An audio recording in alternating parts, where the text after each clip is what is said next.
இருக்கிறவராக இருக்கிறவரும் இனியவருமாகிய இயேசுவின் நாமத்தில் உங்கள் யாவருக்கும் என் அன்பின் வாழ்த்துக்கள். இரத்தம் சிந்துதல் இல்லாமல் மன்னிப்பு உண்டாகாது.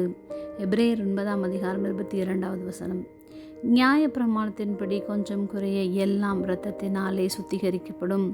இரத்தம் சிந்துதல் இல்லாமல் மன்னிப்பு உண்டாகாது.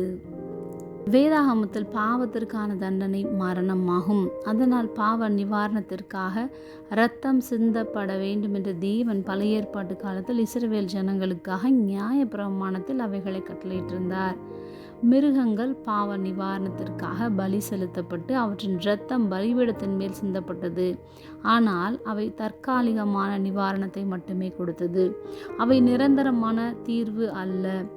நமக்காக இயேசு கிறிஸ்து தம்மையே குற்றமற்ற பலியாக ஒப்பு கொடுத்து தம்முடைய இரத்தத்தை சிந்தி அந்த இரத்தத்தின் மூலம் மனிதர்களாகிய நம்முடைய பாவம் மன்னிக்கப்படுவதற்கும் நாம் தேவனோடு இழந்த உறவை மீண்டும் பெற்றுக்கொள்வதற்கும் அந்த வழி திறக்கப்பட்டது.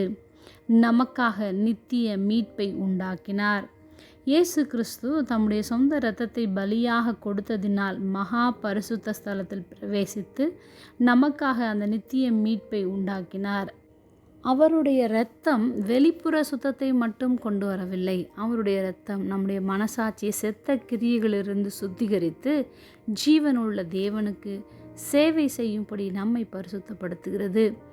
கிறிஸ்து சபையை மிகுந்த அன்புடன் நேசித்து தம்மை தாமே அதற்காக ஒப்பு கொடுத்தார். அவருடைய திரு வசனத்தின் மூலம் அவருடைய ஜனமாகிய நம்மை சுத்திகரித்து பரிசுத்தமாக்கி கரை திரை இல்லாத பரிசுத்தமும் பிழையற்றதுமான மகிமையுள்ள சபையாக தமக்கு முன் நிறுத்தி கொள்வதற்காகவே அவர் தமது வெளியேறப்பெற்ற இரத்தத்தை சிந்தினார். நன்றி செலுத்துவோம். ஜெபம். அன்பின் பரம தகப்பனே, எப்பொழுதும் எங்களோடு கூட இருக்கிறவரே, நீர் இரத்தத்தை சிந்தி எங்களை சுத்திகரித்து எங்களுக்கு மன்னிப்பு கொடுத்ததற்காக நாங்கள் உமக்கு நன்றி செலுத்துகிறோம். இயேசுவின் நாமத்தில் பிதாவே, ஆமென்.